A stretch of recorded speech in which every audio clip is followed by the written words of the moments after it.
Degree কলেজের ব্যবসায় শিক্ষা বিভাগের প্রিয় ছাত্রছাত্রী, তোমাদেরকে ধন্যবাদ জানিয়ে শুরু করছি আজকে অনলাইন ক্লাস।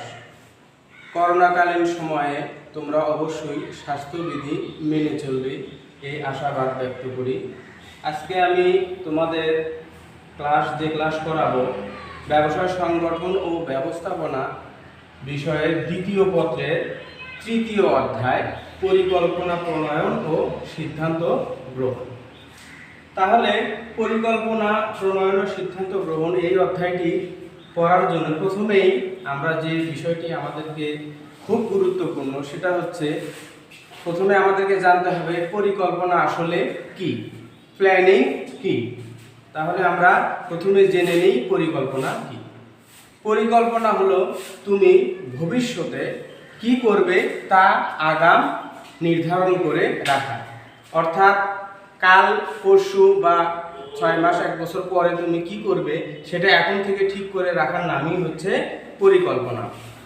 যেমন জনাব মুমিনুল ইসলাম একটি ব্যবসা প্রতিষ্ঠানের কর্ণধার।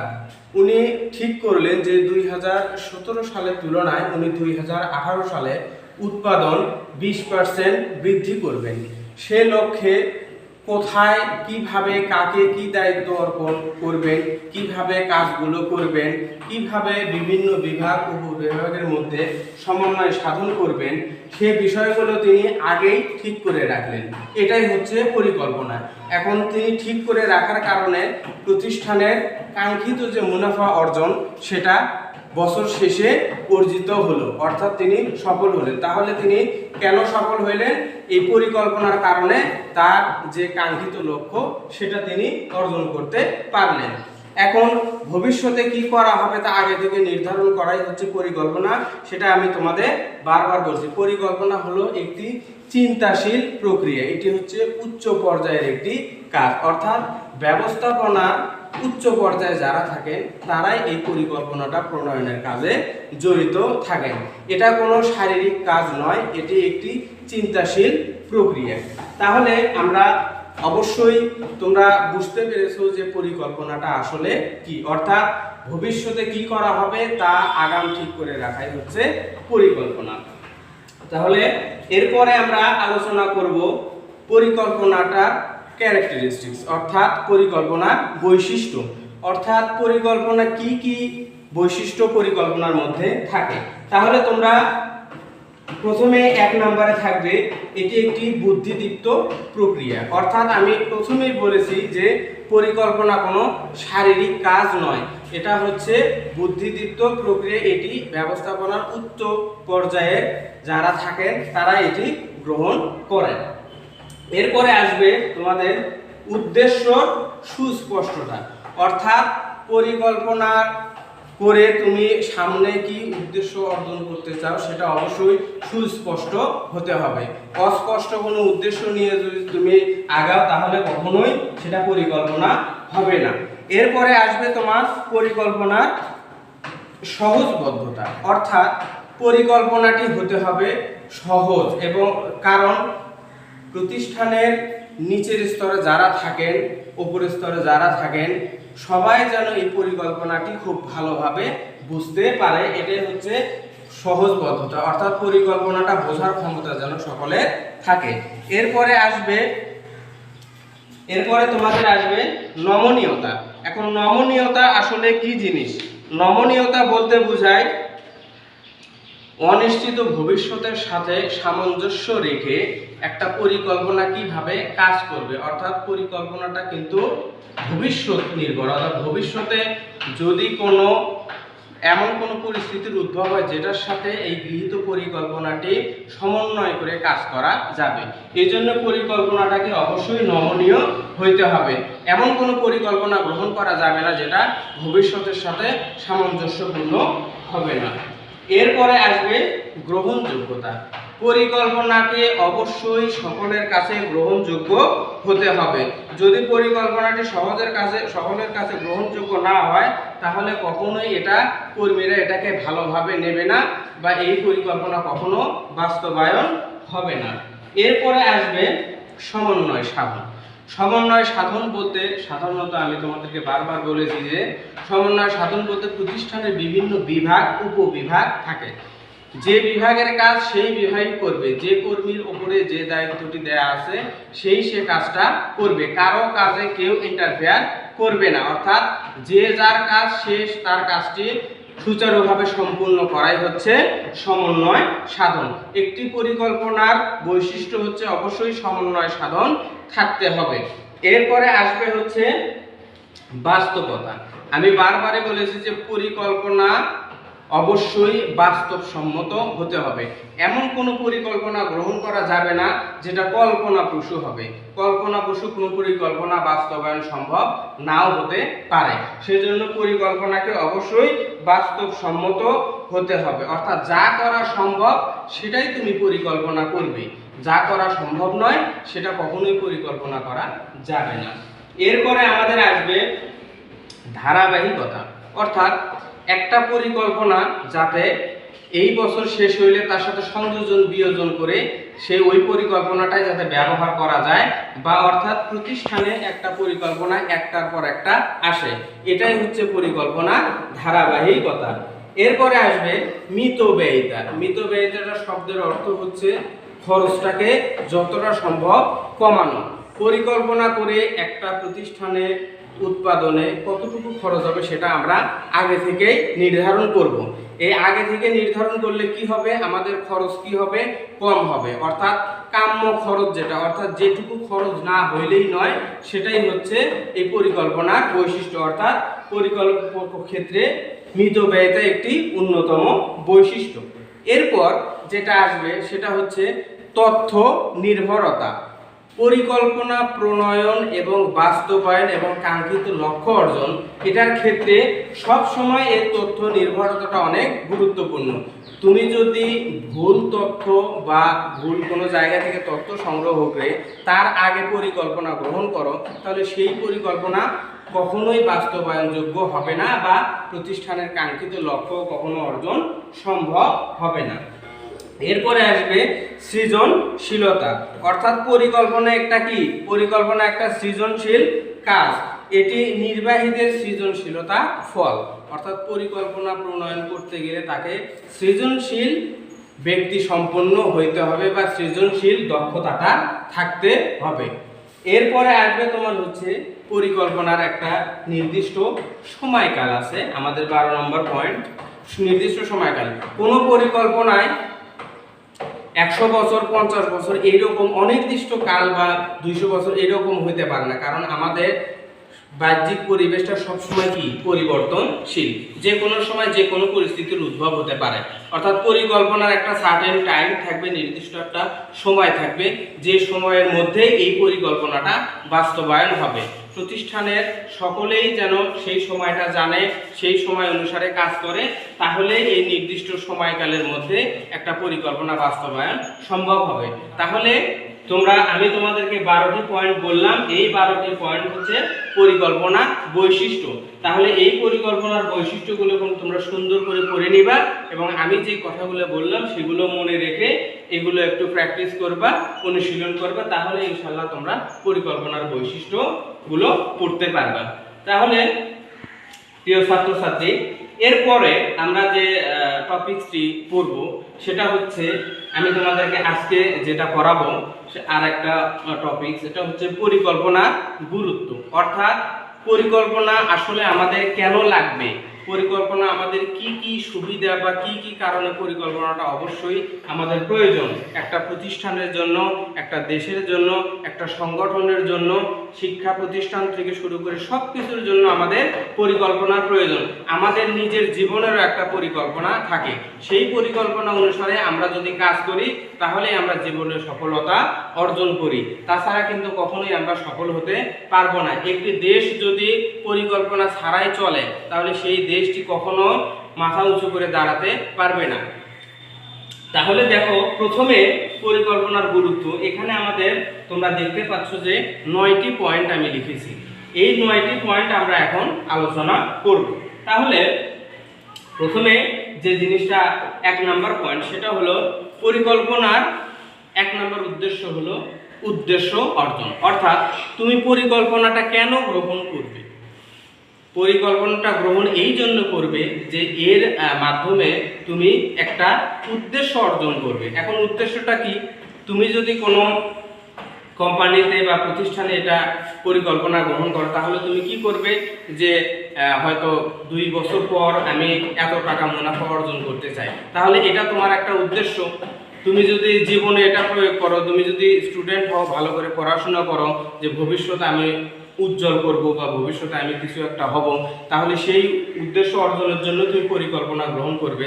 তাহলে এই উদ্দেশ্য অর্জনের একমাত্র উপায় হচ্ছে পরিকল্পনা। তাহলে পরিকল্পনার গুরুত্ব কি? উদ্দেশ্য অর্জনের জন্য পরিকল্পনার গুরুত্ব অপরিসীম। তাহলে এরপরে 2 নম্বরে আসবে দক্ষতা বৃদ্ধি। তুমি যখন তোমার দক্ষতা দিন দিন বৃদ্ধি পাবে পরিকল্পনা প্রণয়নের মাধ্যমে।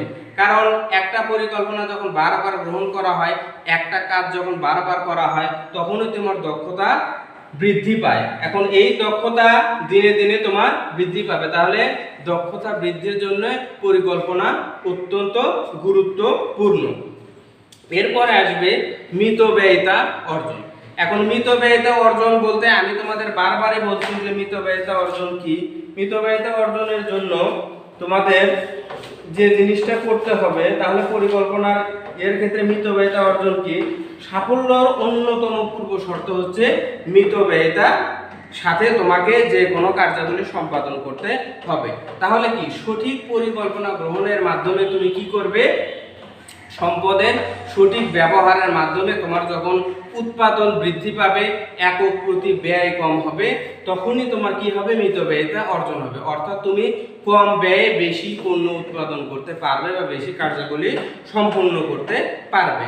এরপরে যেটা আসবে সেটা হচ্ছে ভবিষ্যৎ দর্শন।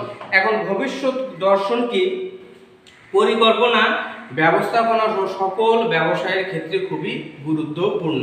এখন এর সাহায্যে তোমার কি হবে? আজ থেকে আগামীতে বা ভবিষ্যতে তুমি কি করবে সেটা তুমি এখন থেকে ঠিক করতে পারবে। অর্থাৎ ভবিষ্যৎ দর্শনের ক্ষেত্রে পরিকল্পনার গুরুত্ব খুবই গুরুত্বপূর্ণ। তাহলে এরপরে আসবে হচ্ছে সহজ নিয়ন্ত্রণ। অর্থাৎ পরিকল্পনার গুরুত্ব, সহজ নিয়ন্ত্রণ কি?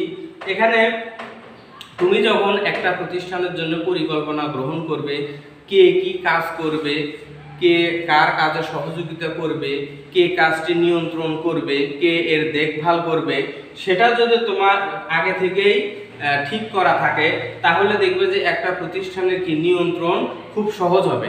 এখন তোমরা খুব ভালোভাবে জানো যে নিয়ন্ত্রণটা আসলে কি। নিয়ন্ত্রণ হচ্ছে তুমি যে লক্ষ্যটা অর্জন করলে সেই লক্ষ্য অনুসারে কাজটি হচ্ছে কি না। যদি না হয়, তাহলে সমস্যাটা কোথায় হচ্ছে বা বিচ্যুতিটা কোথায় হচ্ছে, সেই বিচ্যুতিটা নিরসনের জন্য যে গৃহীত পদক্ষেপ, এটাই হচ্ছে নিয়ন্ত্রণ। তাহলে একটা প্রতিষ্ঠানে যখন তুমি পরিকল্পনা গ্রহণ করবে আগামী 6 মাসে বা আগামী 1 বছরে, একটা প্রতিষ্ঠানের নিয়ন্ত্রণের ক্ষেত্রে কি কি জিনিস তোমার প্রয়োজন সেটা যদি ঠিক থাকে, তাহলে তোমার সেই প্রতিষ্ঠানের নিয়ন্ত্রণ তোমার অনেক সহজ হবে। তারপরে এরপরে 6 নম্বর পয়েন্ট যেটা আছে সেটা হচ্ছে নির্বাহীদের মর্যাদা বৃদ্ধি। অর্থাৎ কার্যকর পরিকল্পনা একজন নির্বাহীকে আত্মপ্রত্যয়ী এবং সফল নেতৃত্বের অধিকারী করে তোলে। কারণ একটা নির্বাহী যখন একটা পরিকল্পনা প্রণয়ন করে, সেই পরিকল্পনা অনুসারে যদি কাজ হয় এবং প্রতিষ্ঠানের যে কাঙ্ক্ষিত লক্ষ্য সেটা যদি অর্জন হয়, তাহলে অধস্তন যারা আছে, প্রতিষ্ঠানের নিচের স্তরে যারা আছে, তাদের কাছে এই নির্বাহীদের মর্যাদা অনেক বৃদ্ধি পায়। তাহলে কি নির্বাহীদের মর্যাদা বৃদ্ধিতে পরিকল্পনার গুরুত্ব অপরিসীম। এরপরে আসবে 7 নম্বর পয়েন্ট, সেটা হচ্ছে সমস্যা সমাধান। এখন একটা প্রতিষ্ঠানে যখন পরিকল্পনা প্রণয়ন করা হয়, তখন কি কি সমস্যা সামনে আসতে পারে, সেই সমস্যাগুলো উতরে যাওয়া বা সেই সমস্যাগুলো সমাধানের জন্য কি কি পদক্ষেপ গ্রহণ করতে হবে, সেটা তোমাদেরকে এই পরিকল্পনার মাধ্যমে সেই সমস্যাটা সমাধান হবে। তারপরে যে কোনো সমস্যা প্রতিষ্ঠানে আসতে পারে। এখন এই সমস্যাগুলো সমাধানের ক্ষেত্রে বিভিন্ন কর্মসূচি, বিভিন্ন সুপারিশ মালা গ্রহণ করা হয়। তাহলে এরপরে যেটা তোমাদের আসবে সেটা হচ্ছে সিদ্ধান্ত গ্রহণ। এখন দেখো, প্রাতিষ্ঠানিক লক্ষ্য অর্জনে একাধিক বিকল্প পন্থা অনুসরণ করা হয়। অর্থাৎ ভবিষ্যতে তুমি যদি বা আমি যদি একটা প্রতিষ্ঠানের জন্য পরিকল্পনা প্রণয়ন করি, একটা পরিকল্পনা সিলেক্ট করি, তাহলে সেই পরিকল্পনাটা কোনো বাধার সম্মুখীন হবে কি না, বা সেই পরিকল্পনাটা কোনো বিচ্যুতি হবে কিনা, সেটার জন্য আমরা কি করি, সর্বোত্তম যে পরিকল্পনা সেই পরিকল্পনাটাই আমরা গ্রহণ করি। কারণ এই পরিকল্পনার মাধ্যমেই কিন্তু আমাদের সিদ্ধান্ত গ্রহণ করতে হয়। অর্থাৎ পরিকল্পনা যদি ভালো হয় তাহলে সিদ্ধান্ত গ্রহণ অনেক সহজ হয়। তাহলে সিদ্ধান্ত গ্রহণের ক্ষেত্রেও পরিকল্পনার গুরুত্ব অপরিসীম। এরপরে আসবে তোমাদের 9 নম্বর পয়েন্ট, এটা হচ্ছে সম্পদের সুষ্ঠু ব্যবহার। এখন আমাদের দেশে বা সারা বিশ্বে প্রাকৃতিক যে সম্পদগুলো আছে বা আমাদের যে নিজস্ব সম্পদ আছে, এই সম্পদগুলো যদি তুমি সুষ্ঠু ব্যবহার করতে না পারো তাহলে কখনোই কাঙ্ক্ষিত লক্ষ্য অর্জন সম্ভব নয়। একটা প্রতিষ্ঠানে কি থাকে, জনশক্তি থাকে, অর্থ, অন্যান্য যে সম্পদ থাকে, এইগুলোর কি করতে হবে, সৎ ব্যবহার করতে হবে। এই সৎ ব্যবহার করার জন্য কি প্রয়োজন, একটা সর্বোত্তম একটা পরিকল্পনার প্রয়োজন। এই পরিকল্পনার মাধ্যমে আমরা সম্পদের সুষ্ঠু ব্যবহার করতে পারি। তাহলে সম্পদের সুষ্ঠু ব্যবহারের ক্ষেত্রেও পরিকল্পনার গুরুত্ব অপরিসীম। এখন তাহলে আমরা কি করলাম, পরিকল্পনার গুরুত্ব। তাহলে এই 9টি পয়েন্ট তোমরা ভালোভাবে পড়বে এবং অনুশীলন করবে, তাহলে ইনশাআল্লাহ তোমরা খুব সুন্দরভাবে বুঝতে পারবে। এরপরে আমরা তাহলে বললাম পরিকল্পনার বৈশিষ্ট্য এবং পরিকল্পনার গুরুত্ব। তাহলে আমি তোমাদের আরেকটা জিনিস এখন বলবো, সেটা হচ্ছে একটি উত্তম পরিকল্পনার গুণ বা বৈশিষ্ট্য। এখন পরিকল্পনা হতে গেলে বা উত্তম হতে শুধু পরিকল্পনা হলে হবে না। একটা পরিকল্পনা কখন উত্তম হয়, তার যদি বিশেষ বিশেষ কোনো গুণ থাকে, এই গুণগুলো থাকলে সেই পরিকল্পনাটা কি হবে, উত্তম পরিকল্পনা হবে। এখন উত্তম পরিকল্পনার বৈশিষ্ট্য আমরা পড়ব। তাহলে উত্তম পরিকল্পনার বৈশিষ্ট্য পড়তে গেলে আমাদেরকে কিছু কিছু জিনিস জানতে হবে, অর্থাৎ কি কি বৈশিষ্ট্য থাকলে, তাহলে এর মধ্যে 1 নাম্বার যে বৈশিষ্ট্য সেটা কি হবে, 1 নাম্বার বৈশিষ্ট্যই হবে হচ্ছে সুনির্দিষ্ট একটা উদ্দেশ্য। তাহলে 1 নাম্বার বৈশিষ্ট্য হবে সুনির্দিষ্ট উদ্দেশ্য। তাহলে প্রথমে আমাদের একটি পরিকল্পনা যদি উত্তম পরিকল্পনা হতে হয় তাহলে তার একটা অবশ্যই সুনির্দিষ্ট উদ্দেশ্য থাকতে হবে। উদ্দেশ্যবিহীন কোনো কিছুই যেমন লক্ষ্যে পৌঁছাতে পারে না, তেমনি এমন পরিকল্পনা গ্রহণ করা উচিত হবে না যার কোনো সুনির্দিষ্ট উদ্দেশ্য নাই। কারণ সুনির্দিষ্ট উদ্দেশ্য ছাড়া সেই পরিকল্পনা কখনোই একটা কাজকে কাঙ্ক্ষিত লক্ষ্যে নিয়ে যেতে পারে না। এরপরে 2 নাম্বার যেটা আমাদের আসবে একটা উত্তম পরিকল্পনা, সেটা হচ্ছে সাম্যতা। এখন সাম্যতা কি, সাম্যতা হচ্ছে সমতা। অর্থাৎ একটা প্রতিষ্ঠানে যখন একটা পরিকল্পনা যখন উত্তম হয় তখন সব কর্মী, বিভাগ, উপবিভাগ সবার উপরে নির্ভর করেই একটা পরিকল্পনা গ্রহণ করা হয়। এখন যদি এর মধ্যে কোনো বৈষম্য থাকে তাহলে সেটা কখনোই উত্তম পরিকল্পনা হতে পারে না।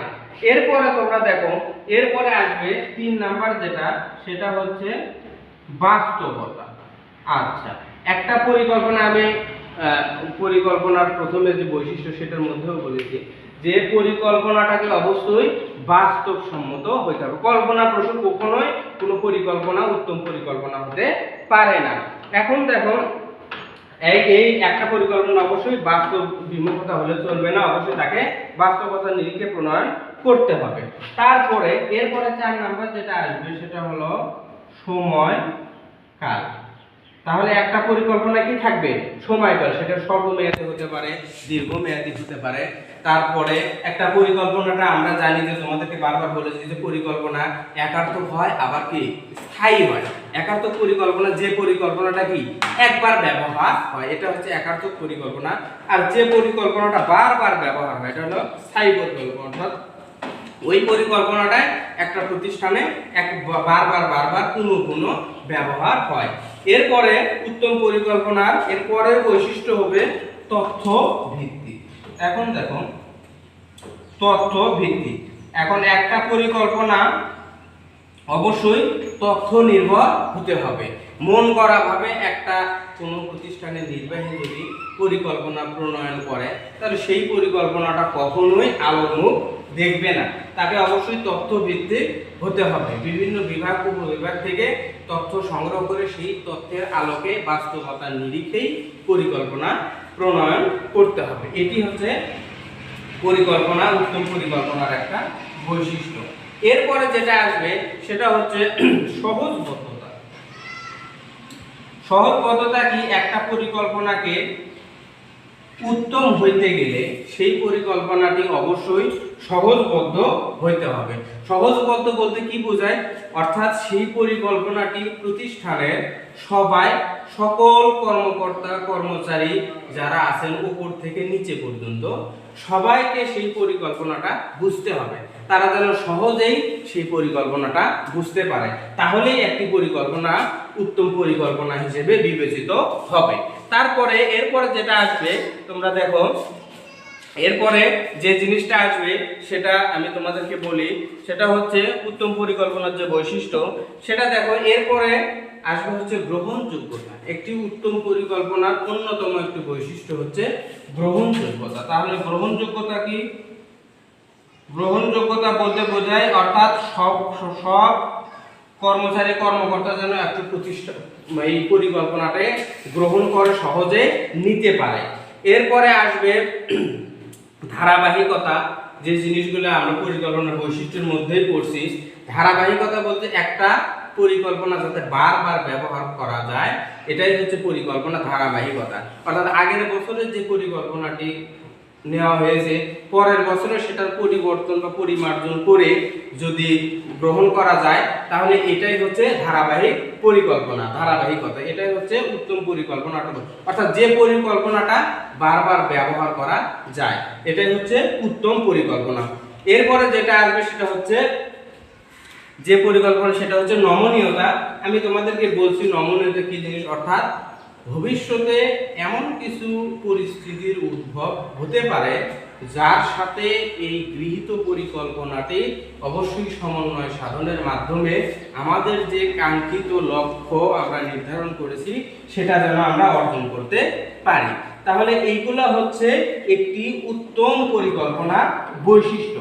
তাহলে আমি তোমাদেরকে উত্তম পরিকল্পনার বৈশিষ্ট্য বললাম, পরিকল্পনার গুরুত্ব বললাম, তারপরে একটি উত্তম পরিকল্পনার বৈশিষ্ট্য বললাম, কি কি বৈশিষ্ট্য থাকতে পারে। এরপর আমি যে জিনিসটা তোমাদেরকে বলবো সেটা হচ্ছে পরিকল্পনার সীমাবদ্ধতা। পরিকল্পনার কি? সীমাবদ্ধতা। এই সীমাবদ্ধতা বলতে কি বোঝায়? অর্থাৎ একটা পরিকল্পনার আসলে কি কি সমস্যা আছে, কি কি বিষয় থাকতে পারে একটা পরিকল্পনা যেটা আমাদেরকে হয়তো কিছুটা বিপদে ফেলতে পারে, এরকম জিনিসগুলো আমাদের হচ্ছে পরিকল্পনা সীমাবদ্ধতা। আচ্ছা, এখন দেখো পরিকল্পনার সীমাবদ্ধতা প্রথমেই যে জিনিসটা আমি বলবো সেটা হলো পটভূমি নির্ধারণের সমস্যা। অর্থাৎ পটভূমি নির্ধারণে সমস্যা। এখন পটভূমি নির্ধারণের সমস্যাটা আসলে কি? এখন দেখো ভবিষ্যতের যে কোনো পরিস্থিতির মধ্য দিয়ে গৃহীত পরিকল্পনা বাস্তবায়িত হলে তাকে পরিকল্পনার পটভূমি বলে। অর্থাৎ ভবিষ্যতে তুমি কি করতে চাও সেটা তোমাকে আগে থেকে ঠিক করতে হবে।